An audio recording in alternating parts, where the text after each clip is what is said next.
Hello guys, close your eyes and imagine it is past midnight in a quiet medieval town. The cobbled streets are dark and still, silvered by moonlight. The air is cool and carries the faint smell of soot from dying hearth fires. In the hush of these narrow lanes, most of the town sleeps, but tonight we will wander in our imaginations, guided only by a gentle flicker of torchlight and the distant echo of dripping water. If you find comfort in these quiet journeys through the past, feel free to like and subscribe. It helps more than you know. Also, I'd love for you to share in the comments where you're watching from and what time it is there right now. It's always so interesting to see how far and wide these quiet moments reach. Now in this calm darkness, let us explore a corner of town often avoided in daylight, the shambles, the butcher's market, empty now save for shadows. Close your eyes and picture it, a crooked alleyway, slick with the residue of the day's work, faintly gleaming wet in the moon's glow. Wooden stalls stand silent, their counters stained dark from countless hours of blood and toil. Above, uneven timber-framed houses lean over the lane, as if eavesdropping on the stillness below. There is a hush here at midnight that belies the misery and clamor that fill this place by day. Imagine the life of a medieval butcher, the man who spends his days in this very alley. By day, he labors amid blood and noise. By night, at last, there is quiet. Tonight, we walk gently through his world, reflecting on why it truly sucked to be a butcher in the Middle Ages. We will move slowly, step by step, through the blood, bones, and burdens of his daily existence, but always in a calm, sleepy, dreamlike tone, as if whispered by firelight at midnight. Picture just before dawn on a cold morning. The sky is a deep indigo, stars fading. Our butcher rises from a thin straw mattress in the small room above his shop.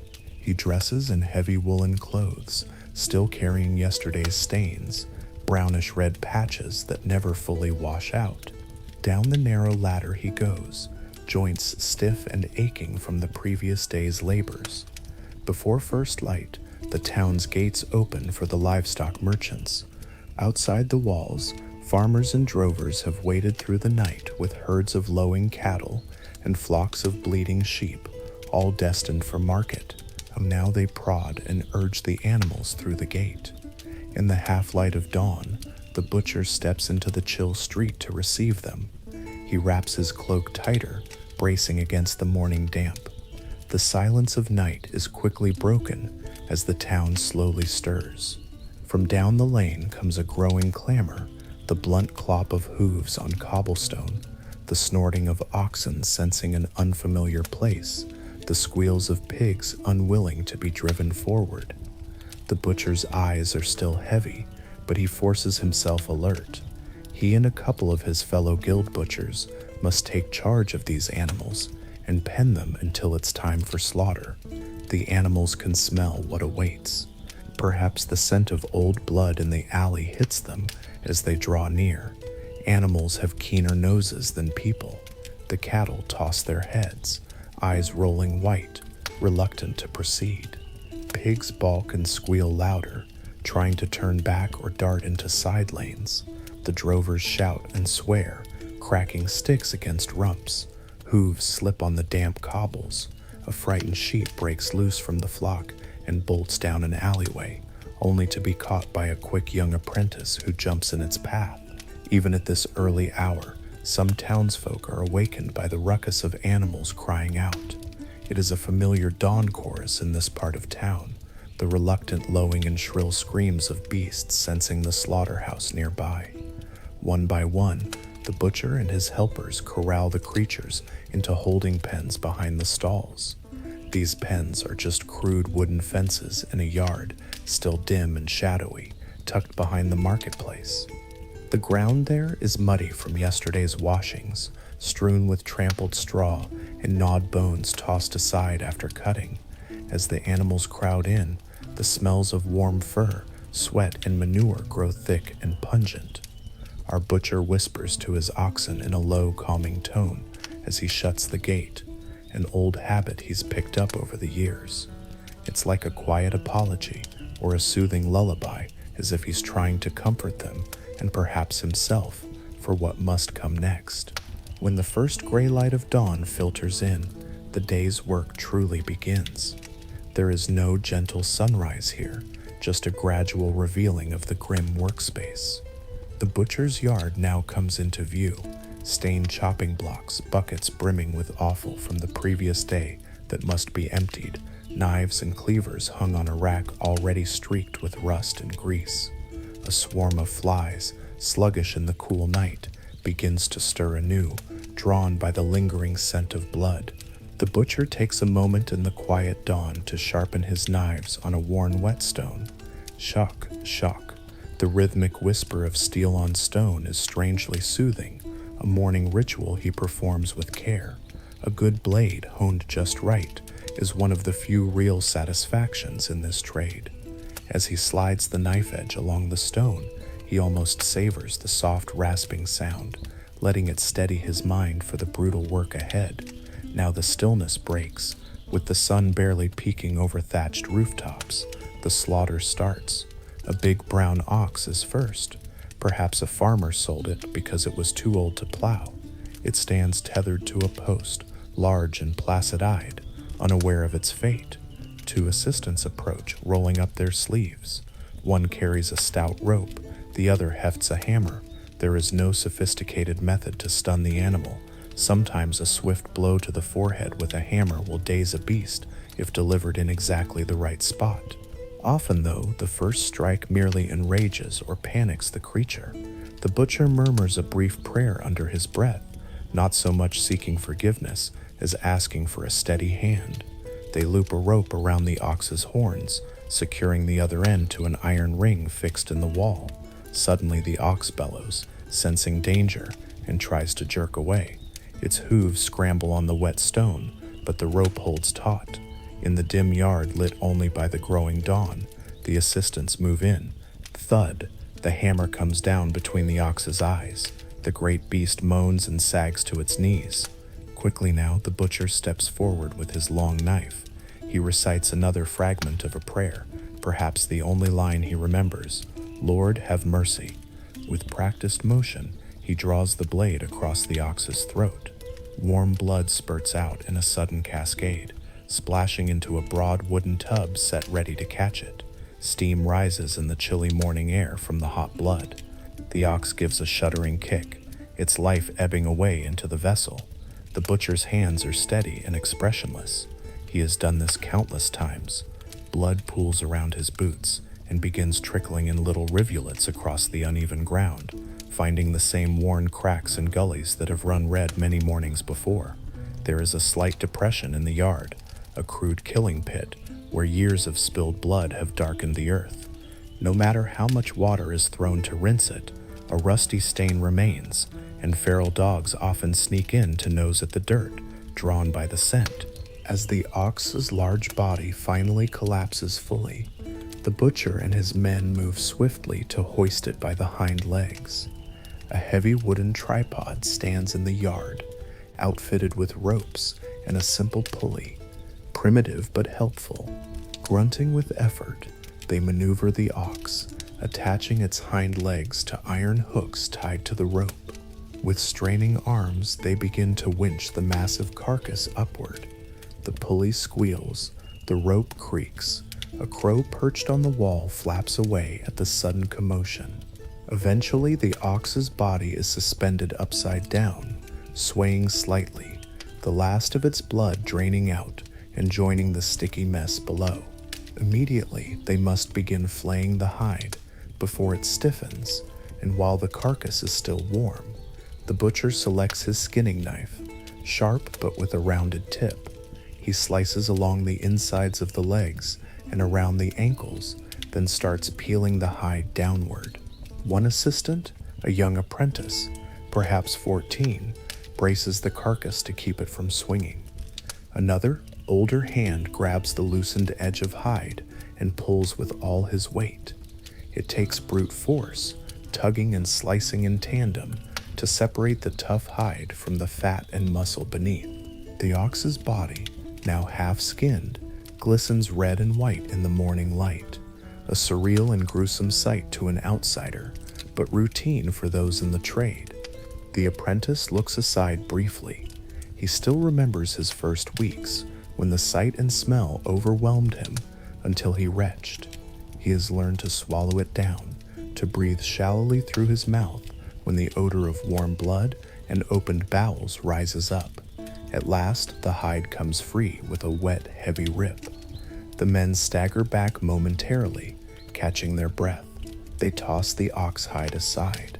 Later, it will be carted off to the tannery at the edge of town, perhaps traded for a few coins or a length of cured leather. For now, it lies in a heap, flesh side out, cooling on the cobbles. No time is wasted.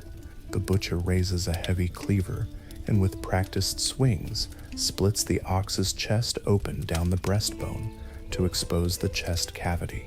A gush of entrails follows, great coils of bluish intestines slithering out, the stomach and organs bulging forth heavily.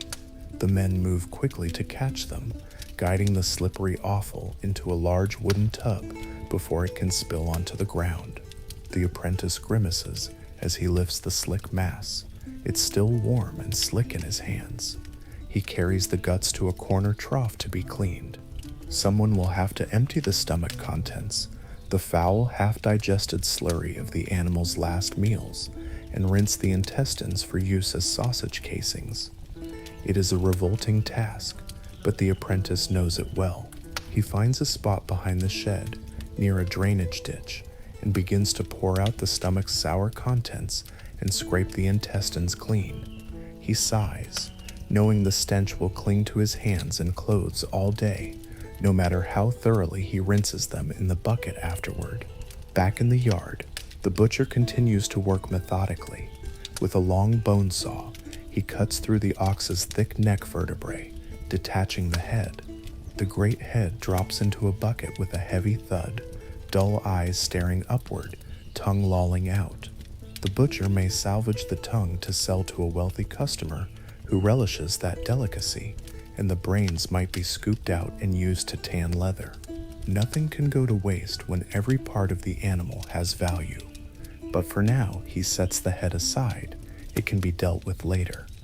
Next, the enormous carcass must be split in half for easier handling.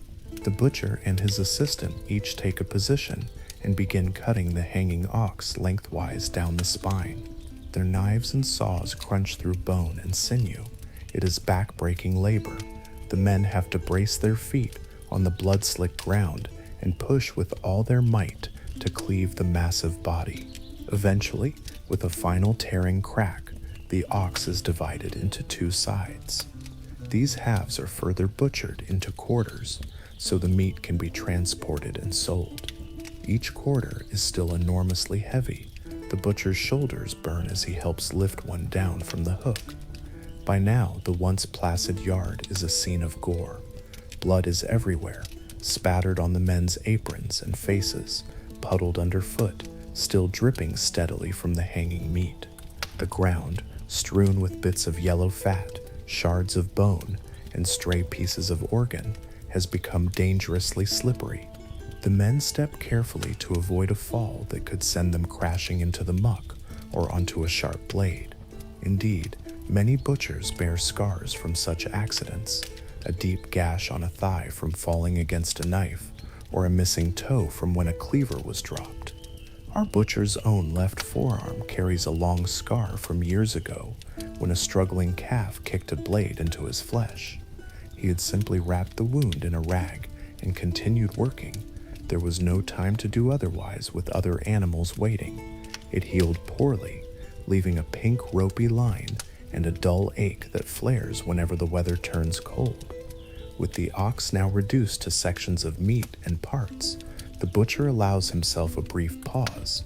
He straightens slowly, feeling his back crack, and wipes his brow with his sleeve. The first and largest kill of the day is done, but many more await. Already one of his journeymen is dragging the next animal forward, a pig this time, plump and ruddy, purchased from a peasant who fattened it for market. The pig catches the scent of blood from the ox and plants its trotters stubbornly, squealing in terror. The sound is ear-piercing in the enclosed yard, a shrill, panicked scream that echoes off the stone walls. The butcher winces. The neighbors will not be pleased to wake to such noises, though by now they are used to it. Living near the shambles, some may even cross themselves and utter a quick prayer for mercy on the poor creature's soul, and perhaps for the butcher's soul as well, since he's the one doing this grim work each day. Two men grapple with the pig, each grabbing an ear or a hind leg, struggling as it writhes and fights. No rope and ring will easily hold this squealing, muscular whirlwind. They must act quickly. One man attempts to stun the pig with a short wooden club, aiming a blow between its ears. His first strike glances off as the pig thrashes its head, and the animal screams only crescendo, an almost human-like shriek of panic that sends a shiver down one's spine. On the second try, the club connects more solidly, and the pig's squeals falter for an instant. Seizing that moment, the butcher swiftly slashes its throat. Blood spurts across his apron and even onto his cheek, warm and sticky. He ignores it and focuses on holding the pig down with a knee against its side as it kicks and convulses. At last the pig goes limp, its high-pitched cries dwindling to wet gurgles, and then silence. The sudden quiet after so much noise is striking. Only the butcher's heavy breathing and the steady drip of blood break it. They haul the pig's body onto a low wooden bench. Unlike cattle, pigs are often scalded to remove their coarse bristles before butchering further. In one corner of the yard, a large iron cauldron of water has been heating over a fire since dawn. Now it's boiling vigorously, sending up clouds of steam. Working quickly, the men dunk burlap sacks into the boiling water and drape the steaming sacks over the pig's body. This loosens the bristles. Then they take metal scrapers and knives to the pig's skin, shaving and peeling away the bristly hair and the outermost layer of grime. The smell of wet pig hide and singed hair joins the already potent cocktail of odors in the air. For a moment, the yard is enveloped in a mist of hot steam, giving the scene an eerie, ghostly quality. Figures moving in a white shroud that reeks of scalded flesh. Once reasonably cleaned of hair, the pig is hung by its hind legs from the same tripod the ox occupied earlier.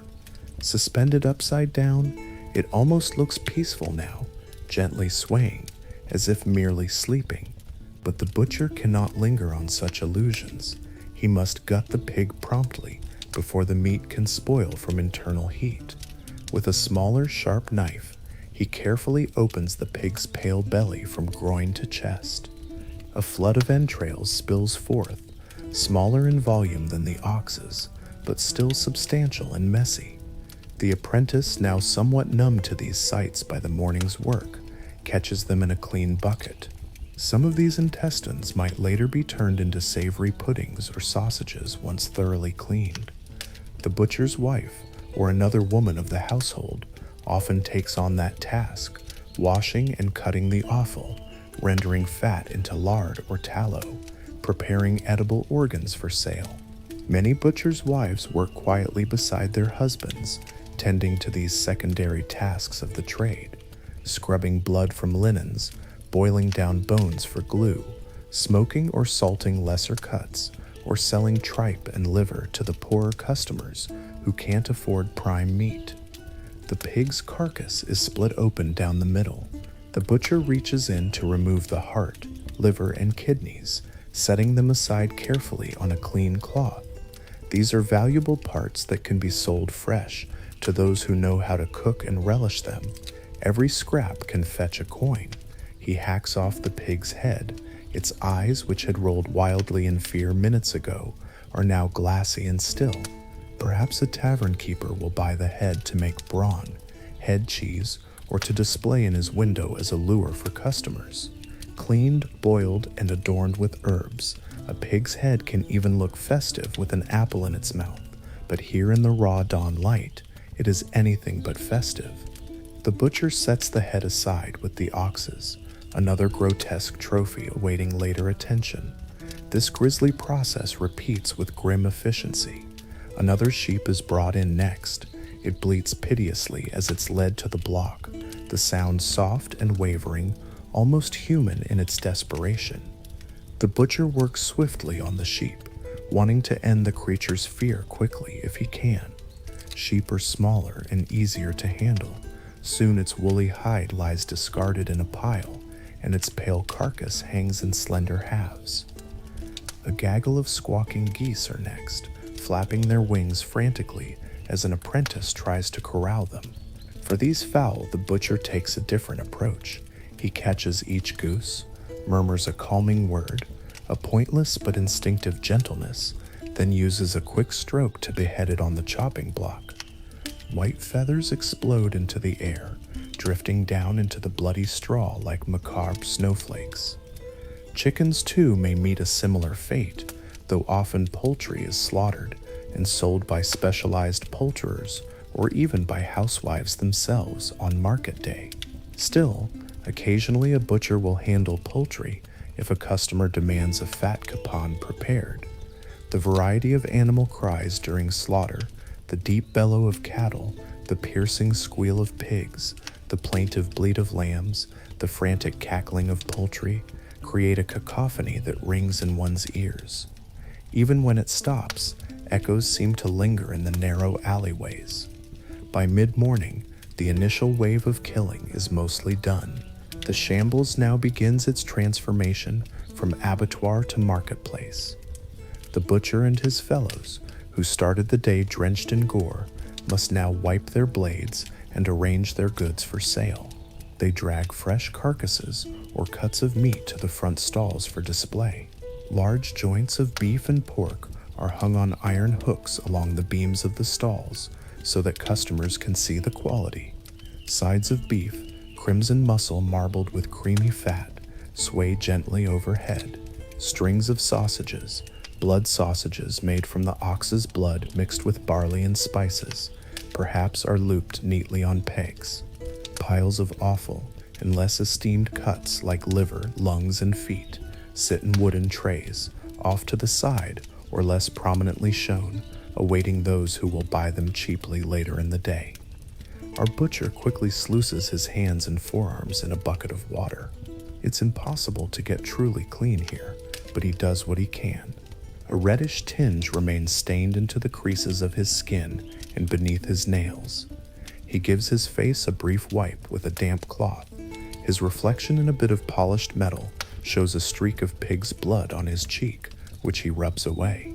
No matter how much he washes, the iron scent of blood and the undernote of animal fat seem to cling to him. Still, he must make some effort to appear presentable to customers. He and the other butchers throw down fresh straw over the flagstones in front of their stalls, a perfunctory attempt to soak up blood and provide a semblance of cleanliness. The straw muffles the worst of the sticky mud and gore, but every step still releases a wet squelch underfoot. As the town fully wakes, people venture into the market. The bell of the parish church nearby tolls the hour of tierce, around 9 a.m., signaling that the official trading day has begun. The butchers have been at work long before that bell, but now is the time their customers arrive. A town officer or market inspector might make his rounds at this hour, strolling through the shambles to ensure that nothing unfit for sale is being offered. Guild rules and city laws demand that meat sold must be fresh and wholesome, not from diseased animals or kept so long that it spoils. If the inspector pauses at our butcher's stall, the butcher forces a polite smile and steps aside so the man can prod and sniff at the wares.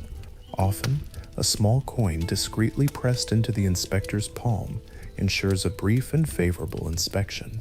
It's a common understanding in the market. The officials are often willing to overlook a slightly questionable cut in exchange for a bit of silver or a nice cut of meat for their own table. After all, perhaps some of the meat on display today was not slaughtered this very morning.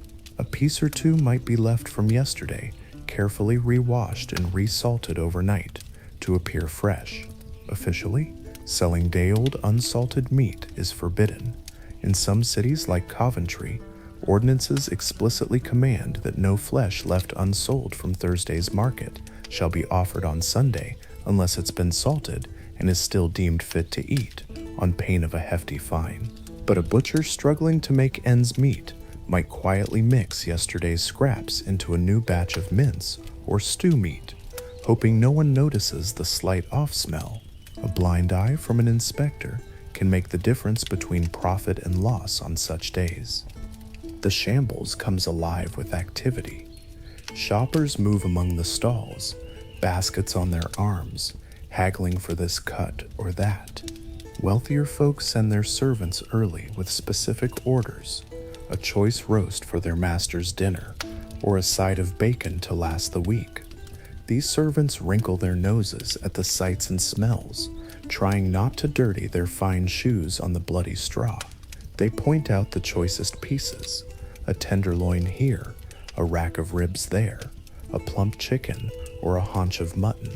They have coin for the best, and the butcher obliges them with his finest cuts, smiling courteously and wrapping the purchase in clean cloth or parchment. He knows to keep his well-heeled clients satisfied. Their patronage and their word-of-mouth recommendations sustain his business. For them, he even takes an extra moment to scrape his chopping block relatively clean and to wipe his knife before slicing their portion, as a small courtesy to appeal to their sense of propriety. Meanwhile, poorer townsfolk linger at the far end of the shambles, near the stalls that are less prominent. They know that if they wait towards evening, they might buy the leftover bits cheaply. The offal, the congealing blood to make blood pudding, the pig's feet or sheep's head that wealthier customers avoid. Now and then, one steps forward timidly in late morning with a few small coins saved up and asks for perhaps a bit of liver or a handful of scraps. If the butcher is in a generous mood, he might sell to them at a lower price or quietly add a little extra to their parcel. If he's had a bad day or is feeling the pinch of his own expenses, he may snap at them to come back later when he's ready to practically give away the dregs. The poor know that by nightfall, the price of the least desirable cuts will drop further, and sometimes they can even scavenge a bone or two for free after the market closes. Not every day in the shambles passes peacefully, however.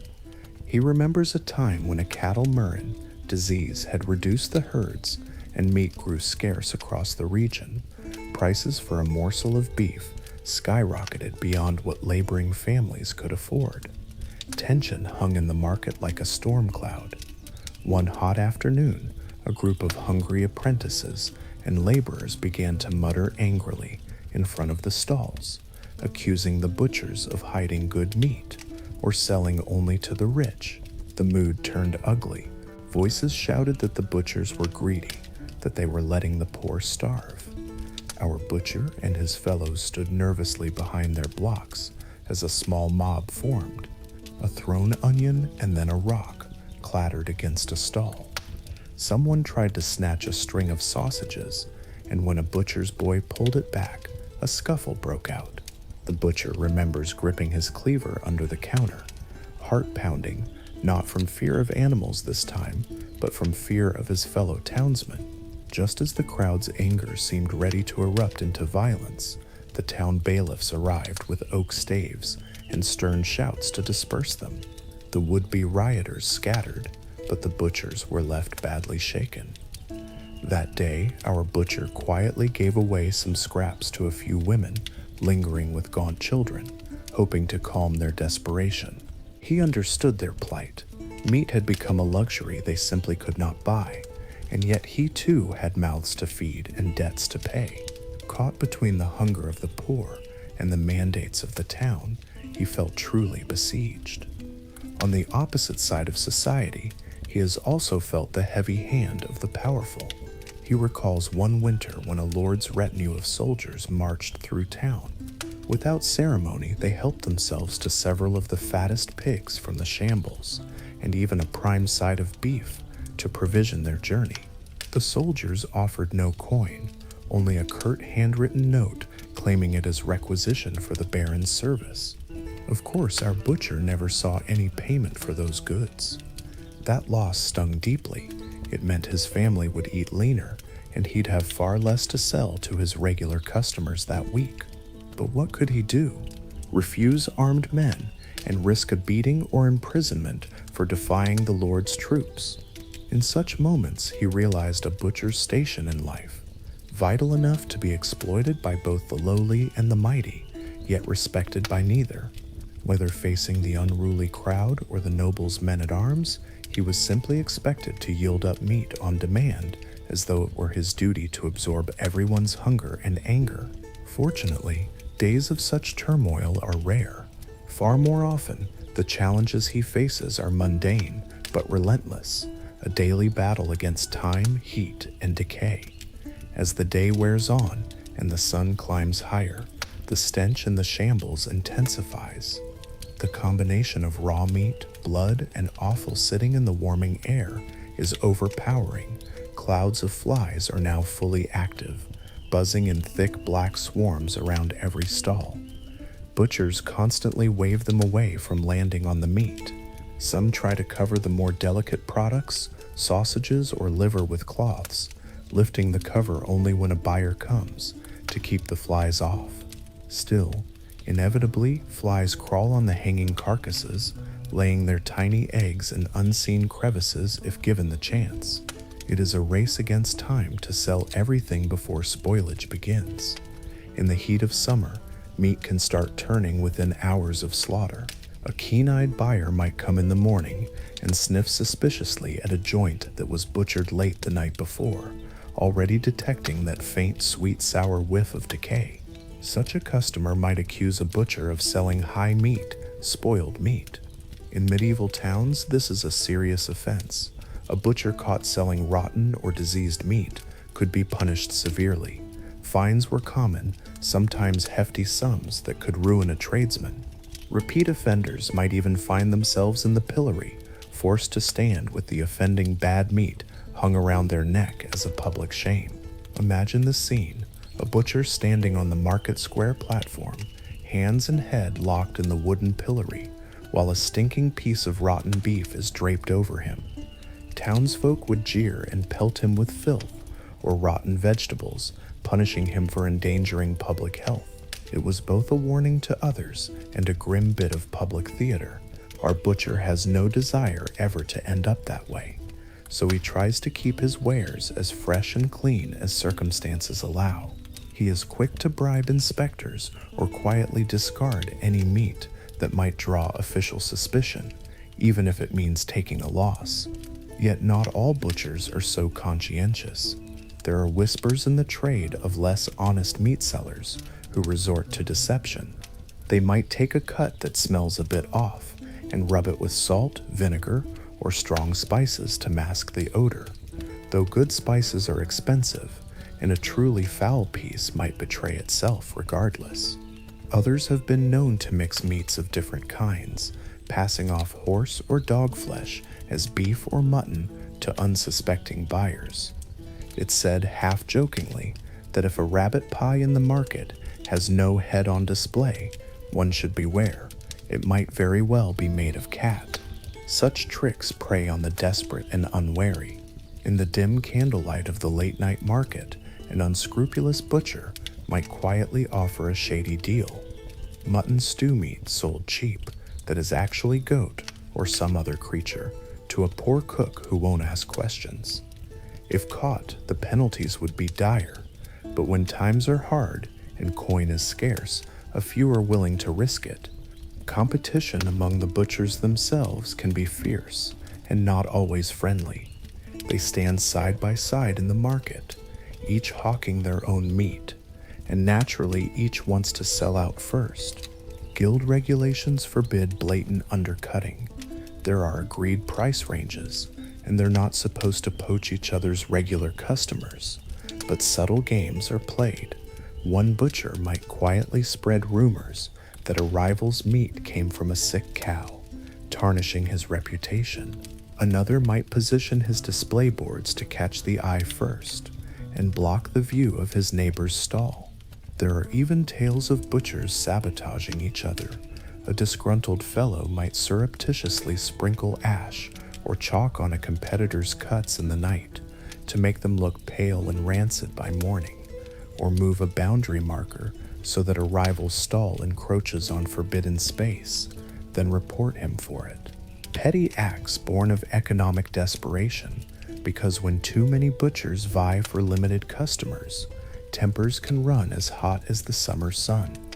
In theory, the Butchers' Guild maintains order and fairness. In many towns, one must be a guild member to legally sell meat.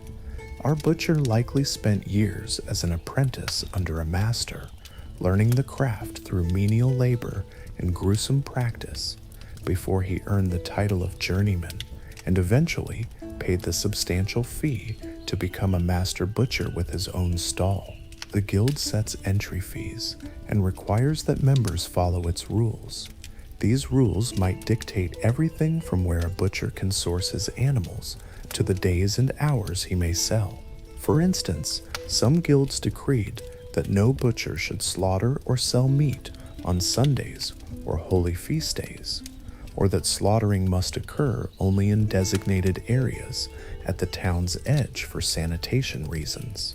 Guild wardens can levy fines on members who break the rules.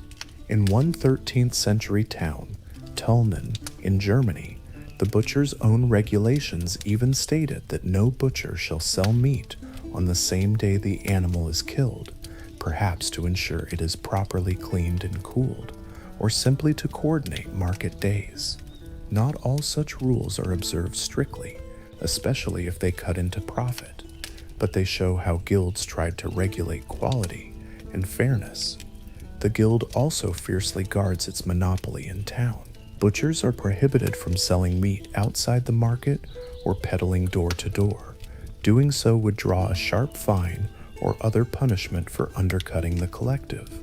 Likewise, an out-of-town butcher can't simply come in on market day and set up shop without paying fees or facing the wrath of the local guild. Guilds often fight to keep foreign competition out or confined to certain times. Our butcher pays his dues to the guild and likely attends its mandatory meetings or church services. Perhaps once a year, the guild hosts a grand feast for its members, a rare moment of camaraderie and indulgence in their hard lives. Ah, the guild feast. Picture a long table in an upstairs hall of a tavern, laden with roasted meats and pies. Naturally, the butchers procure the best for their own celebration. There is bread and strong ale, and maybe even some wine, and the mood grows boisterous as the night wears on. At the head of the table sit the elder masters of the trade, carving succulent slices of beef or venison for themselves. Apprentices and journeymen serve the tables or sit near the foot, contenting themselves with the more common dishes. One can imagine that even at their feast, the hierarchy shows. Perhaps the masters dine on the tenderest cuts, leaving the stringy stew or offal pie for the lower ranks. Still, for that night, everyone is satiated and jovial. Our butcher, now a master, might laugh and clap a compatriot on the back, trading crude jokes and tales of the year's strangest customers or most absurd mishaps. It's a rare respite, but come the next morning, hungover or not, he'll be back in the butcher yard at first light, sharpening his blades and steeling himself for another round of bloodletting. The feast is a brief bright spot in an otherwise grinding existence. By midday, the marketplace is at its busiest. The noise is constant, a din of voices bargaining, vendors from other trades crying their wares, children darting underfoot, maybe a town crier announcing some news or edict. Our butcher's ears ring with the clamor. He can hear the shouts of the fishmonger a few stalls down, hawking fresh eels, the calls of a baker's boy selling meat pies, ironically made with yesterday's leftover meats, and the occasional squeal of a live pig being carted through the crowd. A pair of stray dogs get into a barking fight over a dropped bone at the end of the lane. Everywhere is the jostling, loud energy of a medieval market in full swing. Among the sounds are also complaints and jests. A few stalls over, two butcher comrades exchange darkly humorous banter to cope with the day. One facetiously calls out, "Fresh meat," still squealing, earning a mix of chuckles and winces from passers-by. Gallows humor is a common coping mechanism here. These men see too much death and hardship not to laugh at it sometimes. Perhaps our butcher himself cracks a weary grin when a colleague quips, "Mind you don't slip, else we'll be selling butcher meat and butcher today," after a man nearly falls on the bloody ground. Such jokes are murmured quietly, meant only for each other's ears, a little pepper of levity in the gloom. It's a way to stay sane. Our butcher's body by now protests the long hours of labor. As afternoon wears on, a deep ache settles in his lower back from the morning's lifting of carcasses and constant bending over the block. His shoulders feel tight and knotted. Years of repetitive chopping and heaving have given him a permanent stoop and a stiff gait when he tries to stand fully upright. Many butchers, including him, develop arthritis or joint rot while relatively young. Their joints are inflamed from the cold water they constantly plunge their hands into and from standing on cold, wet stones for hours, as well as from old, untreated injuries. In winter, the butcher's knees and knuckles ache fiercely when he wakes, nearly crippling him until he moves around enough to limber them. He counts himself fortunate, however, to still have all his limbs intact. Some of his peers have missing fingers, sliced off in accidents or cut away, when a wound festered beyond saving. In an age without antibiotics, even a small cut in this filthy environment can turn septic. The butcher's hands are a map of old nicks and scars. Several have left whitish ridges where infection once festered. More than once he's had a cut that reddened and swelled ominously. He's treated such wounds by dunking them in boiling salted water, or even cauterizing them with a hot iron, gritting his teeth through the agony, because a raging infection could easily kill him. There is even a name among them for one dreaded infection, butcher's rot, when a seemingly minor wound on a hand or arm darkens and putrefies, sometimes claiming the limb or the butcher's life if not stopped. He's seen it happen to a friend in the trade, a small scratch that weeks later had crawled up the man's arm in red, angry streaks. They ended up amputating that friend's arm to save him. Such stories remind our butcher to be careful, to wash his cuts in the strongest spirits he can find, and to say a prayer over each new scar. The smell that permeates the butcher's world also permeates his very person. By afternoon, even he can catch a whiff of himself, a potent blend of sweat, stale blood, and the fatty tallow that seems to seep into the fibers of his clothes and the pores of his skin. No matter how often he washes, and opportunities for thorough washing are few, a faint odor accompanies him always. It's under his nails, embedded in the leather of his boots, ingrained in the wooden handles of his knives. If he runs a hand through his hair, which is matted with dried sweat, he'll carry the scent of the shambles back home with him. His wife tries valiantly to launder his blood-soaked tunics and aprons. She soaks them in lye soap, scrubs them on the washboard, bangs them against the washing stone by the river. They come out cleaner, but never truly white. Yellow-brown stains persist that no amount of sunlight or ash can bleach away. And even when hung to dry in the breeze, a certain faint tang of old blood and suet clings to the fabric. She sometimes sprinkles the clothes with lavender water, or tucks dried herbs into the storage chest to mask the smell. But the next day, as soon as he returns from work, the odor is renewed, soaked in anew to his second-best tunic or the fresh apron. It's an endless battle she fights to keep their home from smelling like the shambles, a battle only partly won by herbs and vigilant cleaning. This smell is one reason butchers find themselves a bit apart in society. People notice when a butcher sits next to them at Mass or in the alehouse. Some will unconsciously lean away or cover their nose with a sleeve. The butcher catches these small gestures and feels a pang each time. It's a subtle shunning he has grown accustomed to. Because of it, butchers often socialize with each other more than with outsiders. Who else would willingly sit close, sharing the same perpetual aura of blood and offal? In the tavern, the butchers tend to cluster at their own table. They slap each other on the back and joke loudly, sometimes to the annoyance of other patrons. They know that others see them as coarse and uncouth, so they find camaraderie among themselves, where no one minds a bit of blood under the fingernails or a whiff of the day's work clinging to their skin. In some towns, the semi-outsider status of butchers is even formalized.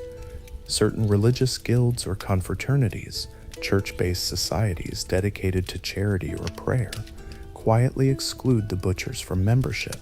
Perhaps the other artisans and merchants feel butchery is not a clean or morally upright trade, or maybe they just find butchers too rough around the edges for polite company. Our butcher isn't part of any fancy religious fraternity. He mostly practices his faith on his own and within the Butcher's Guild circle. He goes to church, of course, and kneels in prayer like any Christian, but he sometimes senses the sidelong glances. A butcher deals in death and blood daily, and some devout folks can't help but wonder if that leaves a spiritual stain. There is an idea stemming from scripture and sermons that shedding blood, any blood, even of animals, can have a contaminating effect on the soul. While Christian doctrine doesn't forbid eating meat, medieval preachers often caution against cruelty. Some even suggest that those who spend their lives killing animals might grow hardened in heart, risking their compassion and, by extension, their salvation. Preachers have been known to use butchers as exemplars in morality tales. Perhaps our butcher once sat through a Lenten sermon where the friar thundered about the need for mercy. The friar might have said something like, "Think on those who slay God's innocent creatures without pity, treating his humble beasts as if they were mere dirt.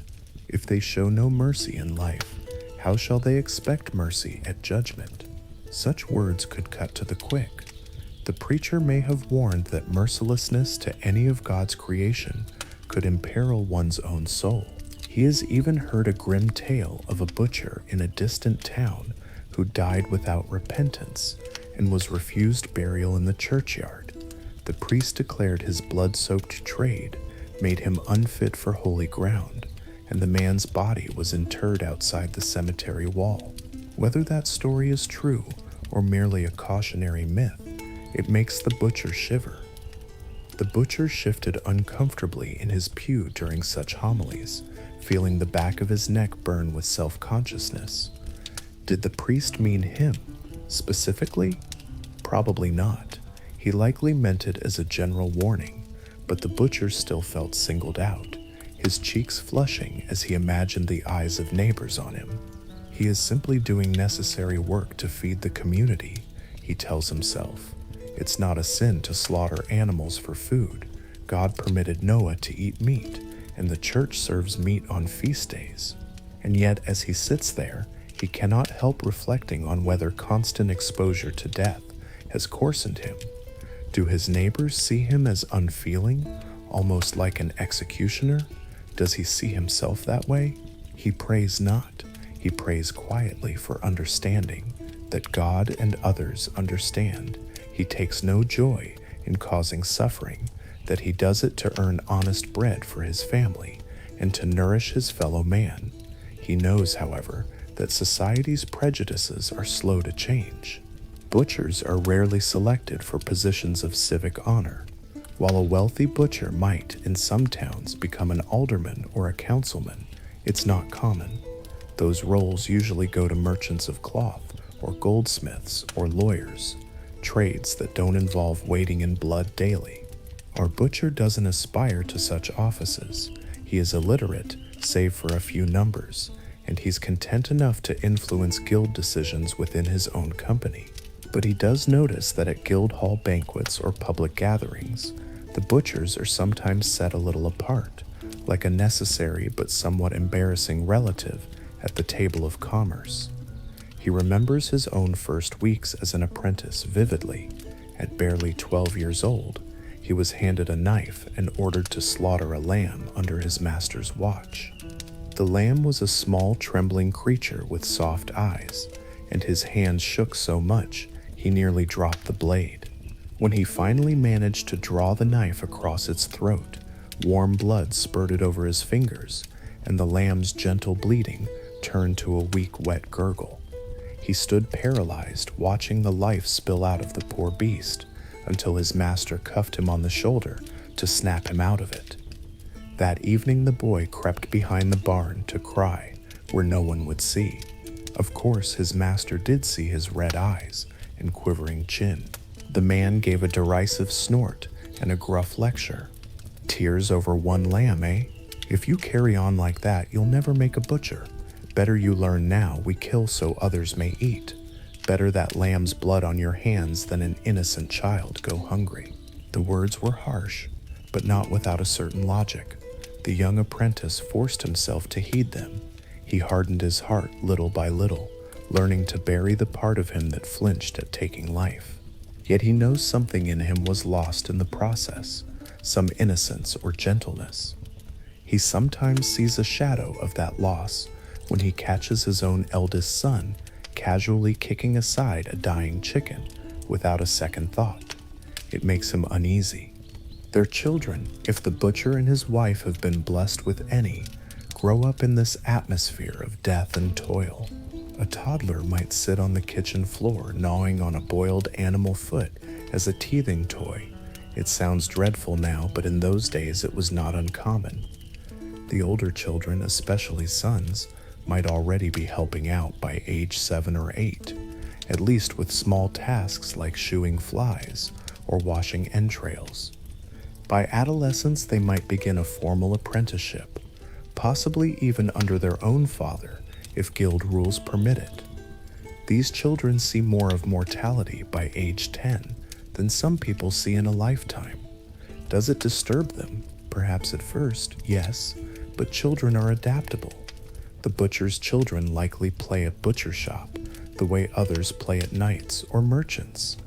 They might take little wooden knives and slaughter a stuffed sack or a straw doll, imitating the work they see every day. It's their normal. The real danger is that it can breed a certain hardness or even cruelty if not tempered with care. The butcher is secretly worried about that. He's heard that sometimes butchers' boys grow up to be unusually callous or even violent, having become desensitized early. He hopes to instill in his own children that their family trade is a necessary job, not a sport. Killing is not something to revel in or do wantonly. It has a purpose and must be done with respect and necessity, not cruelty. By evening, the market slows. The bustle gradually subsides as housewives hurry home to cook supper and shopkeepers close up booths. The butcher's stall is by now greatly diminished in stock. What remains are mostly the less desirable bits. The fine cuts sold first to those who could pay top coin. Now he has perhaps some organ meats left, a few kidneys or a sheep's tripe, some tougher cuts of mutton that the gentlefolk passed over, maybe a heap of bones and fat for rendering. A sheen of dryness is on some of the meat that's been out since morning. It will either be steeped in brine overnight or thrown into the sausage grinder come dawn, if it doesn't sell soon. Flies still cling stubbornly to a darkening liver that hasn't sold. The butcher waves them off with a weary hand and contemplates taking it home for his own family's supper if no one buys it in the next hour. His feet ache from standing on the hard stones since before sunrise. His apron, once white canvas, is so stiff with dried blood that it could almost stand on its own. He is tired, bone tired in the way that sinks into the spirit as much as the body, and he still has the unpleasant business of cleanup ahead. As the sun sinks toward the rooftops, signaling day's end, the official market bell rings to close the trading. A few stragglers dart in to snag bargains, a poor widow looking hopefully at the remaining scraps, an old man with a couple of pennies seeking a cheap bit of protein for stew. The butcher sells what he can at reduced prices, just to clear it. Better a few pennies in hand than having to dispose of unsold meat at his own loss. The last customers drift away, heading home with their meager purchases. The butcher's stall now stands quiet. He rolls his shoulders and stretches his arms, feeling the day's exertions in every muscle. Now begins another necessary chore, cleaning and packing up. City ordinances technically require the butchers to clean the street in front of their stalls after market to maintain some semblance of sanitation. Over the years, many such ordinances have been decreed, some at the insistence of kings, others by local councils, because left to their own devices, butchers might let the filth accumulate indefinitely. In our butcher's town, the council has at times ordered that every butcher must gather up and dispose of his waste by the close of each market day, or face fines. Enforcement is spotty. Few officials relish wading into the shambles to inspect cleanliness after hours. Still, the butcher makes some effort, both from a sense of duty and self-preservation. The stench will only be worse in the morning if left now. He brings out his hand cart, a wooden barrow with a wicker lining, and begins shoveling the day's accumulated refuse into it. This includes clots of congealed blood, piles of manure and dirt from the pens, unwanted hide trimmings, and buckets of congealed guts and fat that didn't find use. The smell as he disturbs these leavings is truly foul, far worse now after a day in the sun than it was fresh. The butcher's stomach turns a bit, but he's long accustomed to suppressing his gag reflex. He works steadily, sweat trickling anew down his back despite the cooling evening air. There is a designated dumping site for the butcher's waste, typically outside the town walls. In some cities like London, butchers once had a special wharf on the river to dump entrails until complaints from other river users put a stop to it. In our butcher's town, perhaps there's a pit on the outskirts or a bend of the river downstream where the offal is supposed to go. The guild collectively might have arranged a spot. The butcher loads his barrow high with the day's remnants.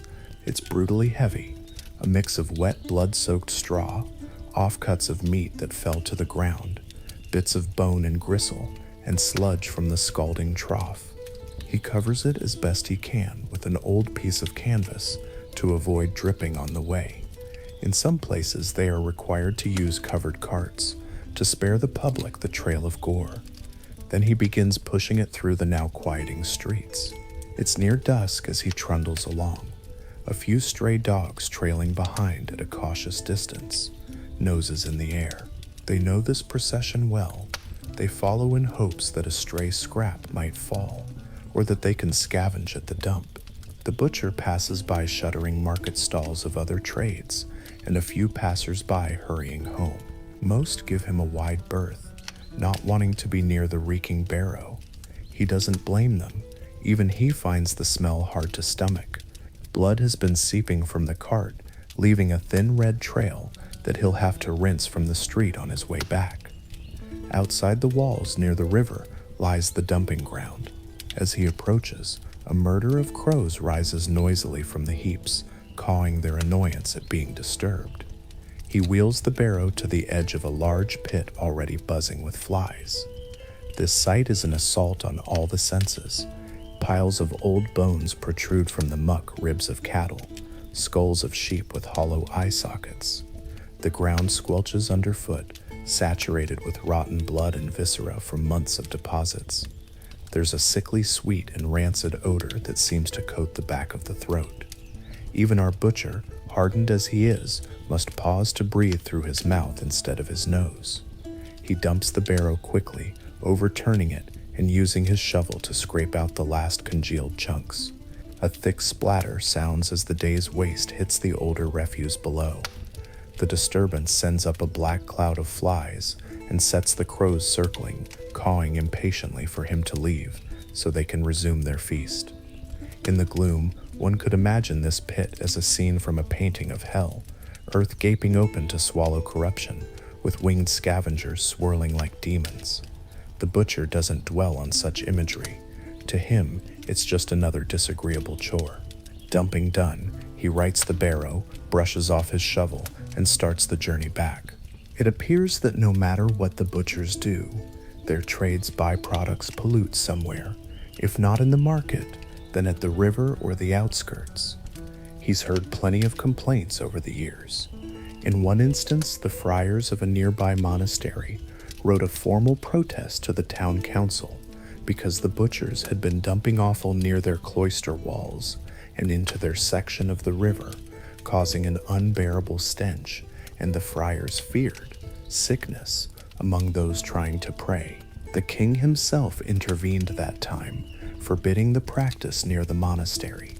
The butchers simply moved to another spot, famously even tossing waste into an old graveyard when other options were closed. Our butcher shakes his head at the memory of that story. He understands the townsfolk's complaints. Truly, he does. The waste is horrible, and no one wants it near their home or church. But it has to go somewhere. Often he feels the whole town wants the benefit of fresh meat, but none of the mess that inevitably comes with it. And so he and his brothers in trade haul the mess out of sight to places like this, where it festers under open sky. On the way back, he stops by a public well or fountain with his bucket. He fills it and returns to his stall one last time to rinse down the area. Though he's bone-tired, he knows if he leaves blood-puddled, tomorrow's stench and flies will be even worse. He tosses bucket after bucket of water across the flagstones, watching swirls of diluted blood and grime run into the central gutter.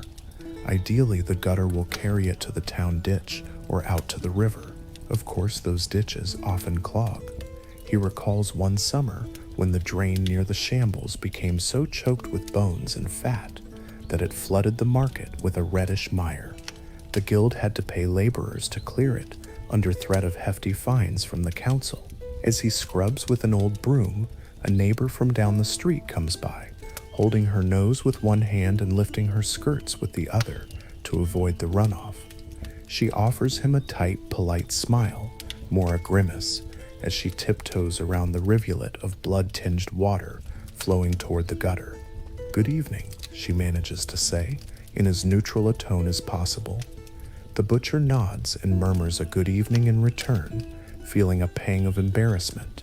He's long past being ashamed of his trade, but he is aware of how offensive it can be to others.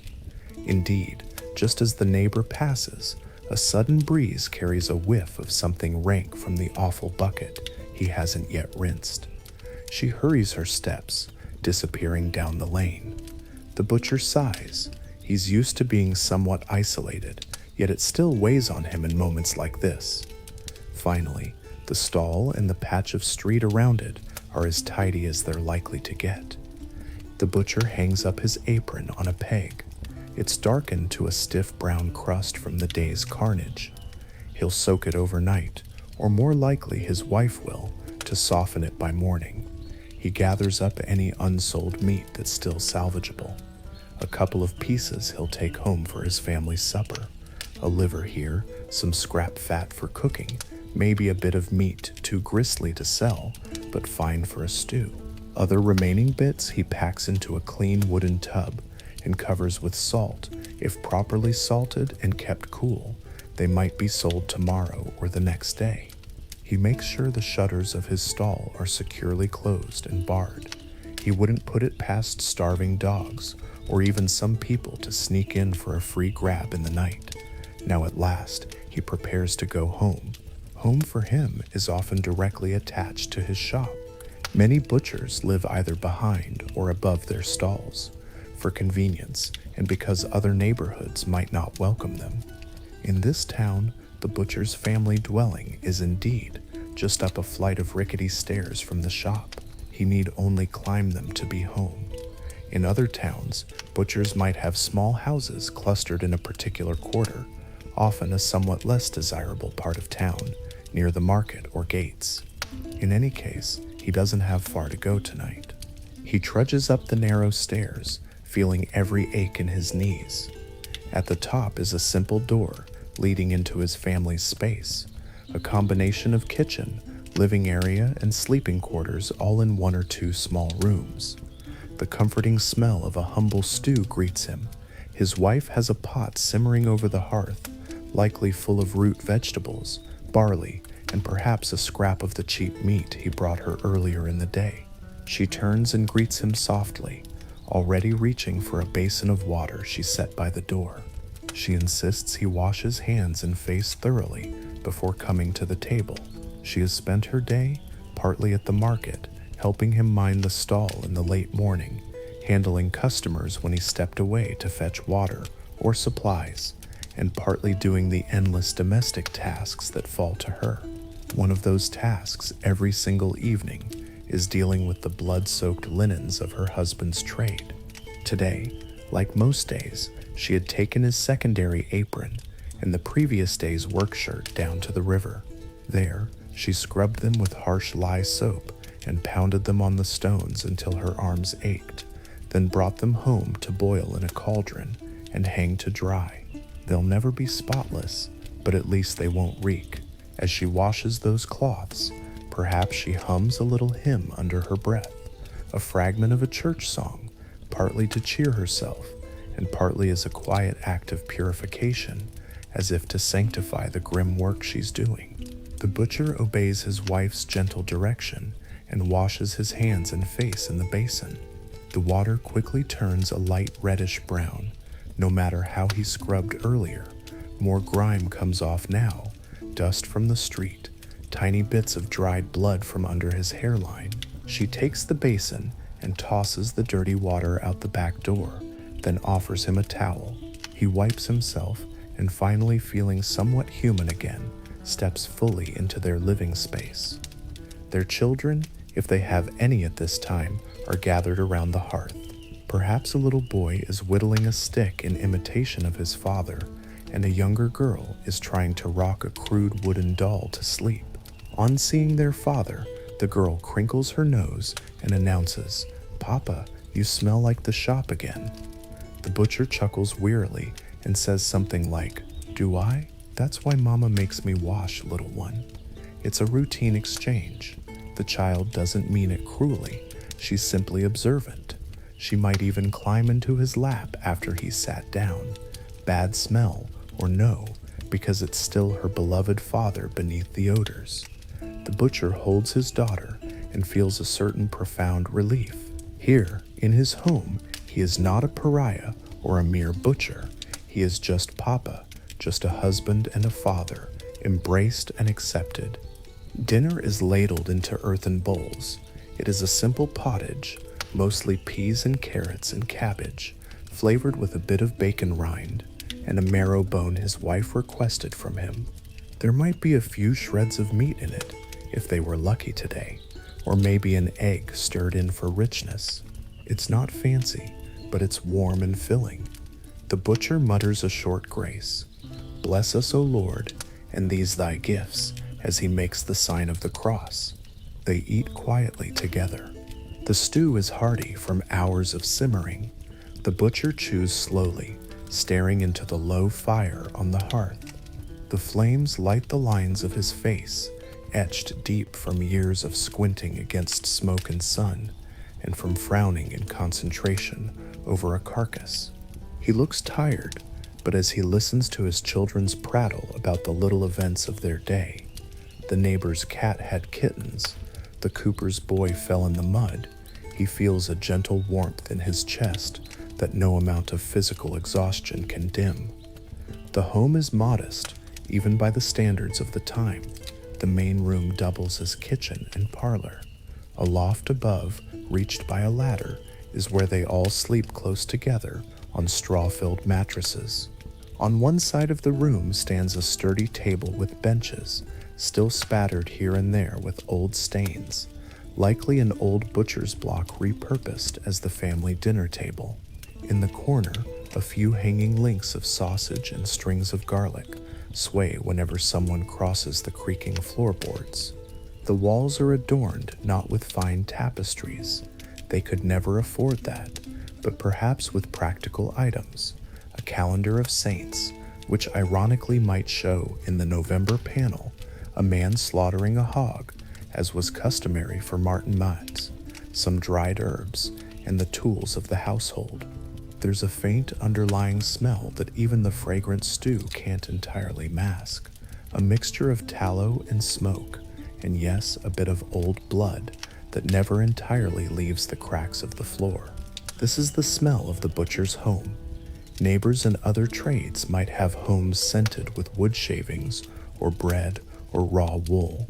His is scented with the echoes of the shambles, but it is warm and it is safe.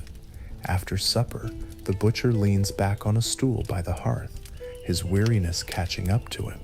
His wife sits near the small window, using the last of the daylight and the flicker of the hearth to mend a tear in one of the children's tunics. The children quietly occupy themselves. One might be drawing shapes in a bit of spilled ash on the hearthstone, another humming a crude lullaby while rocking that wooden doll. It's a peaceful, mundane scene that stands in stark contrast to the violence and clamor of the day. The butcher's eyelids grow heavy as the warmth and fullness from the meal settle in. If it's winter, darkness has long since fallen, and they will all soon retire to bed to conserve lamp oil and firewood. If it's summer, a gentle twilight glow may linger through the window, and the family might stay up a bit longer, perhaps telling simple stories, or the mother leading the children in a quiet evening prayer. At some point, the butcher reaches down beside his stool and lifts an object he's been working on in spare moments, a piece of wood partly carved into the shape of an animal. Whittling is a small pleasure of his, a way to steady his hands and mind. By the firelight, he continues carving this piece. It is taking form as a little toy cow. His youngest son had been delighted by the real cows at last week's market, so the butcher thought to carve him one with a small knife, not one of the big butcher knives, but a little whittling blade he keeps just for this. He carefully carves ears and a face onto the tiny wooden cow. His movements are slow and gentle, entirely different from the forceful cutting he does at work. This is delicate work meant to bring a bit of joy. For a few minutes, he loses himself in the soft scritch of the knife paring curls of wood from the figure. In this quiet creative act, there is peace. Soon it is time to sleep. The butcher's wife banks the fire to glowing embers and ensures the door is bolted. The family clambers up the ladder to the loft. Up here, under the eaves, it's close and dark. They spread out onto the mattresses, one for the parents, one for the children, or perhaps straw mats side by side. The children curl against their mother, who in turn leans into her husband's broad, tired frame. Before sleep, they say their prayers. It might be as simple as an Our Father and a Hail Mary, or maybe the wife softly leads a brief litany of saints for protection through the night. The butcher, eyes already closed, murmurs along. He adds a personal prayer of his own in the silence of his heart, that tomorrow be a safe day, that his cuts be sure and his animals be calm, that he might sell well so his family never hungers. And though he might not put it into clear words, he prays that any guilt or stain that clings to him because of his bloody work might be forgiven, that at least God, who sees into every heart, knows that he does this not out of cruelty, but to provide for others. They have a small crucifix hung in the loft, and in its dim outline, the butcher finds reassurance. Christ, too, shed blood, his own for a purpose. Surely God understands the difference between necessary slaughter and wanton violence. The night candles are blown out, In the darkness, the butcher settles with a long exhale onto the rustling straw. His wife's hand finds his. She gives it a gentle squeeze, as if to say, "We got through another day." He squeezes back faintly. The children are already breathing the deep breaths of near sleep. Down in the street, all is quiet now. The town is at rest. Only the distant howl of a watchdog or the trill of crickets break the silence. Often at this moment, the butcher's mind revisits fragments of the day, the squeal of that pig, the sight of blood swirling down the gutter, the fleeting scowl on a neighbor's face. He tries to push these thoughts away. Sometimes he is successful and drifts straight into a heavy, dreamless sleep from sheer exhaustion. But other times, particularly after a very hard day, the images and sounds play behind his closed eyelids. On those nights, he might jolt awake from a nightmare, heart pounding in the dark.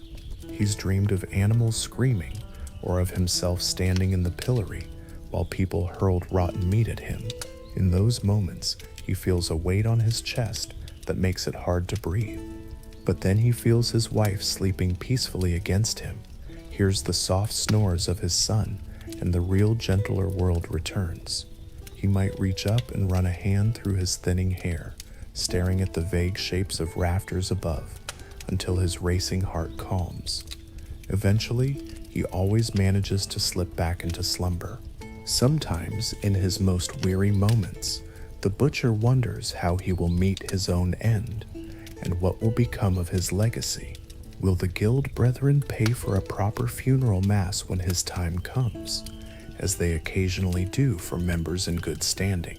He hopes so, and that he will be permitted burial in hallowed ground alongside other townsfolk, despite the murmurs that butchers are too unclean. He imagines a simple grave outside the bustling center of town, perhaps in a quiet corner of the churchyard. If God and the priests are merciful, his wife would inherit the stall.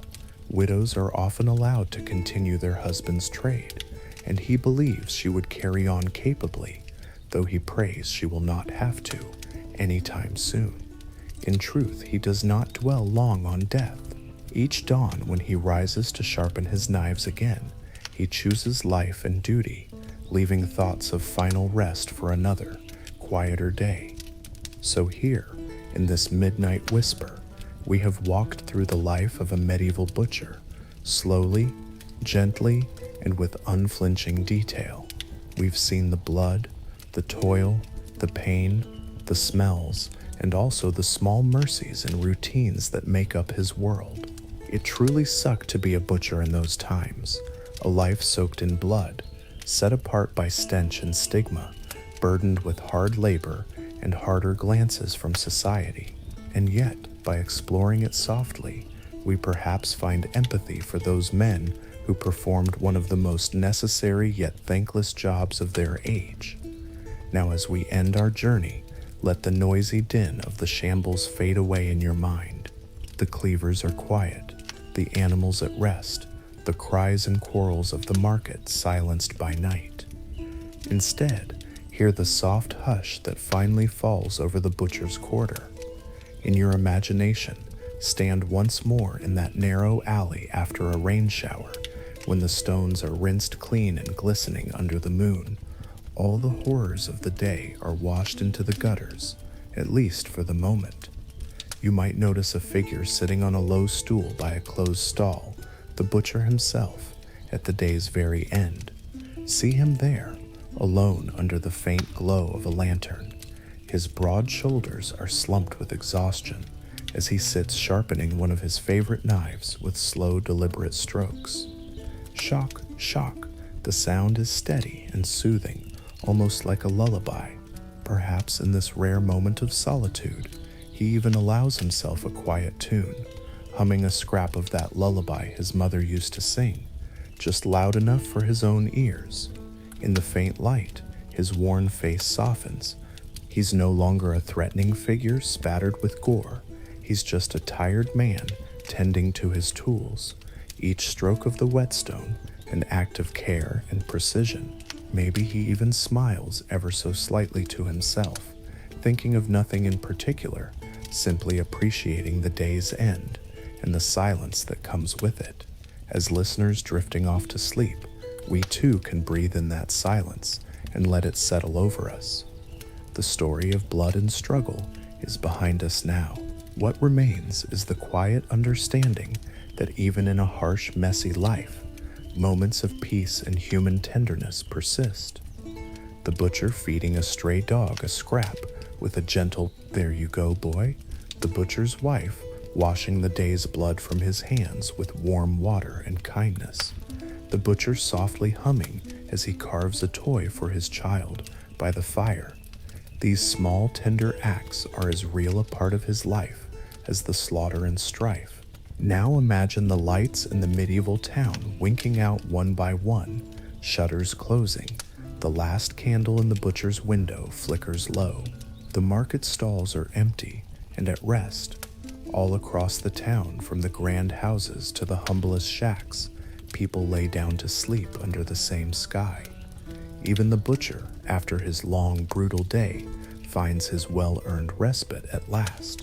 Feel the weight of the day leaving your shoulders, just as he sheds his bloody apron and tools at day's end. In this late hour, all is still. We leave our butcher sleeping soundly, his rough hands finally at rest, his breathing deep and steady in the darkness. The narrow street outside is quiet, perhaps only the distant hoot of an owl or the rustle of a night breeze in the eaves can be heard. Let us tiptoe away from that dark alley now. There is no need for further thought or worry. We have seen everything there was to see, and it's enough. In your mind's eye, step back from the scene. The medieval town fades into a gentle haze. All that remains is the feeling of calm that comes after a long, tiring day.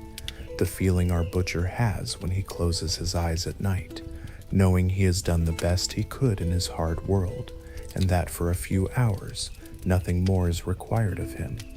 If you are still awake and listening to my voice, you can now let yourself drift into your own peaceful sleep. The past has been put to bed, and so must we. Feel the softness of your pillow and the warmth of your blanket, and know that you are far removed from those noisy, blood-soaked streets, safe and quiet in your own time and place. If your eyes are not already closed, allow them to gently close now. Breathe in deeply, then exhale all the remaining tension. Better days and kinder trades await in your dreams, perhaps, but even if you dream of the butcher's world, remember that we have walked through it gently, and in this imagined midnight, even that world is at rest. Thank you for joining me in this quiet journey through a harsh corner of history.